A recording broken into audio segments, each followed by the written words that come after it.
Assalamualaikum warahmatullahi wabarakatuh. Pada malam hari ini, saya akan mengerjakan tugas yang diberikan oleh Bapak Saiful dari matkul Filsafat Hukum Fakultas Syariah UIN Salatiga untuk memenuhi tugas ujian tengah semester.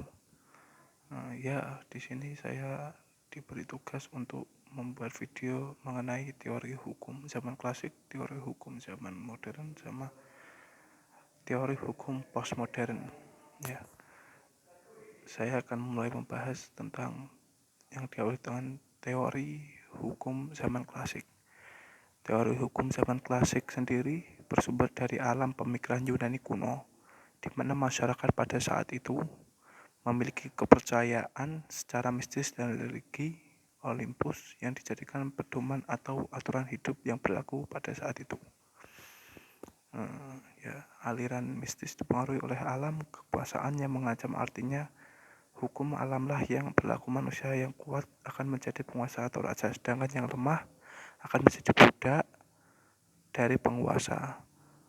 Penguasa membuat aturan untuk ditaati oleh masyarakat, sedangkan aliran religi Olympus dipengaruhi oleh ajaran dewa-dewi kekuasaan yang mencerahkan aturan hidup merujuk pada logos akal.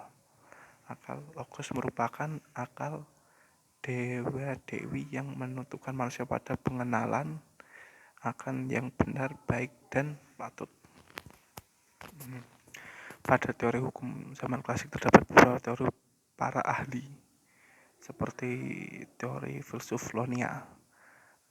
Hukum itu tataan kekuatan. Teori ini berpandangan bahwa kekuatan merupakan inti tatanan alam. Yang kedua, teori kaum sofis atau hukum sebagai tatanan logos. Bagi kaum sofis, hukum bukan lagi melulu sebagai gejala alam yang telanjang. Mereka mengaitkan hukum dengan moral alam, yakni logos, semacam roh ilahi yang memadu manusia pada hidup yang patut. Yang ketiga, ada teori Socrates. Teori Socrates ini hukum sebagai tatanan kebijakan. Menurut Socrates sendiri, sesuai dengan hakikat manusia, maka hukum merupakan tatanan kebijakan, seperti kebijakan yang berada di sekitar kehidupan kita ini harus tertib dan bijaksana. Yang keempat, teori Plato, hukum Plato. Hukum yang diterapkan Plato ini seperti hukum sebagai sarana keadilan. Ini seperti keadilan untuk segala kelas di dalam masyarakat, maupun kaya, miskin, atau sederhana. Hukum dalam teori Plato adalah instrumen untuk menghadirkan keadilan di tengah situasi ketidakadilan. Plato meneruskan teorinya tentang hukum sebagai berikut. Hukum merupakan tatanan terbaik untuk menangani dunia fenomena yang penuh situasi ketidakadilan. Yang kedua, aturan-aturan hukum harus dihimpun dalam satu kitab supaya tidak muncul kekacauan hukum. Yang ketiga, setiap UU harus didahului preambule tentang motif dan tujuan UU tersebut. Yang kelima, ada teori Aristoteles. Hukum itu rasa sosial etis. Menurut Aristoteles, memandang kebenaran sebagai keutamaan hidup. Prinsip keadilan utama yaitu hidup secara terhormat, tidak mengganggu orang lain, dan memberi kepada tiap orang bagiannya, tidak serakah begitu. Karena hukum mengikat semua orang, maka keadilan hukum mesti dipahami dalam pengertian keamanan. Kita masuk yang kedua, tentang hukum filsafat hukum modern. Filsafat hukum modern adalah pembagian dalam sejarah filsafat barat yang menjadi tanda berakhirnya era skolatisme. Waktu munculnya filsafat modern adalah abad ke-17 hingga awal abad ke-20 di Eropa Barat dan Amerika Utara. Filsafat modern sendiri ini pun dimulai sejak munculnya rasionalis lewat pemikiran Descartes, seorang filsuf terkemuka pada zaman modern. Masa modern menjadi identitas di dalam filsafat modern. Pada masa ini rasionalisme semakin dipikirkan. Tidak gampang untuk menentukan mulai dari kapan abad pertengahan berhenti, namun dapat dikatakan bahwa abad pertengahan itu berakhir pada abad 15 dan 16 atau pada akhir masa Renaissance. Pada masa eh, pada masa modern terjadi perkembangan yang pesat pada bidang ekonomi. Hal ini terlihat dari kota-kota yang berkembang menjadi pusat perdagangan, pertukaran barang, kegiatan ekonomi moneter, dan perbankan. Kaum kelas menengah melakukan upaya untuk bangkit dari keterpurukan dengan mengembangkan suatu kebebasan tertentu. Kebebasan ini berkaitan dengan syarat-syarat dasar kehidupan. Segala macam barang kebutuhan hidup dibeli dengan uang. Mekanisme pasar pun sudah mulai mengambil peranan penting untuk menuntut manusia untuk rajin, cerdik, dan cerdas. Jadi tidak ada sistem lagi seperti filsafat hukum yang tertera di filsafat hukum yang pertama tadi, bahwa raja pasti berkuasa, tapi kalau masyarakat menengah ke bawah pasti menjadi budaknya penguasa, dan penguasa itu pasti semena-mena. Tapi ini lebih modern dengan mengadilkan sesama manusia. Tidak ada lagi sifat perbudakan, tidak ada lagi sifat yang menindas manusia lain. Ya, seperti itu. Saya lanjutkan lagi. Dari sudut pandang sejarah filsafat barat melihat bahwa masa modern merupakan periode di mana berbagai aliran pemikiran baru mulai bermunculan dan beradu dalam kancah pemikiran filosofi barat. Filsafat barat menjadi panggung perdebatan antara filsuf terkemuka. Setiap filsuf tampil dengan gaya dan argumentasinya yang khas. Argumentasi merupakan tidak jarang bersifat kasar dan kadang tajam dan pragmatis. Ada juga yang sentimental. ada juga beberapa tokoh yang menjadi perintis yang membuka jalan untuk pembukaan jalan untuk filsafat hukum modern ini. Seperti mereka adalah Leonardo da Vinci tahun 1452 sampai 1519, Nicolas Copernicus, John C. Kepler, dan Galileo Galilei, dan masih banyak lagi. Nah, kita masuk ke filsafat postmodern.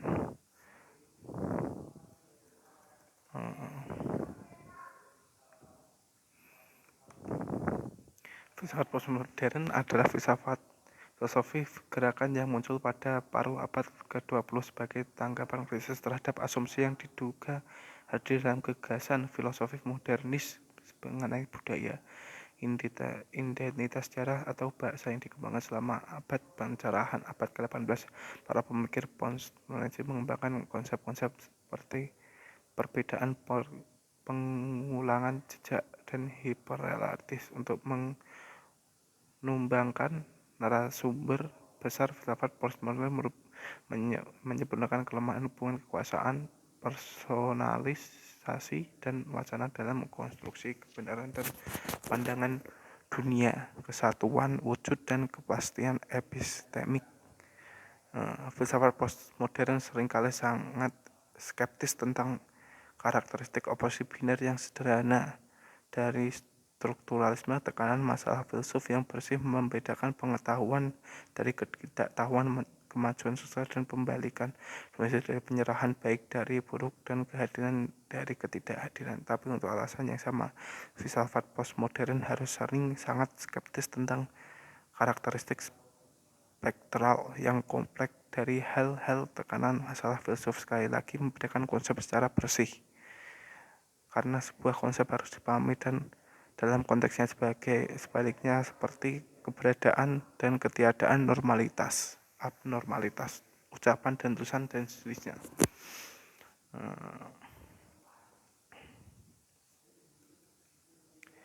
Ya, dan kita lanjutkan pada